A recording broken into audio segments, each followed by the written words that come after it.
August மாதம் 13ஆம் தேதி புதன்கிழமை. இணைச்சிட்டது 34வது அதிகாரம் 1 12 வசனங்கள். 6வது வசனம். மோப் நாட்டில் பெத்லகேருக்கு எதிரே உள்ள பள்ளத்தாக்கில் அவர் அவரை அடக்கம் செய்தார். ஆனால் இன்று வரை எந்த மனிதருக்கும் அவருடைய கல்லறை இருக்கும் இடம் தெரியாது. அவருடைய கல்லறை தெரியாது, ஆனால் அடக்கம் செய்திருக்கிறார். இறக்கும் போது அவருக்கு 120, கண்கள் மங்கவும் இல்லை, அவருடைய வலிமை குன்றவும் இல்லை.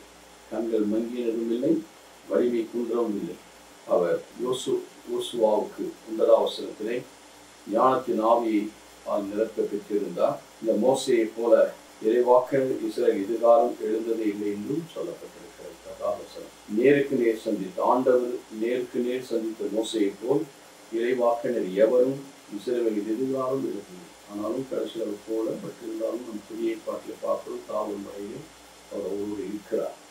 ஆகவே மோசையை போல இவரை இறைவாக்கில் இதுவரை தோன்றவில்லை என்று சொல்லி ஆண்டவர் முன்னடையாளமாக மோசை இருக்கிறார்.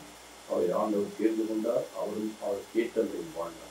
நாம் தேர்ந்து கொள்ளப்பட்டவர்கள் அவர் கேட்ட முறையில் வாழ ஒப்புக் கொடுப்போமாக. இது நல்ல ஆண்டவரை மாறாதவர் தெய்வீக கரம் எங்கும் காவல் வழிநடத்தும் நல்ல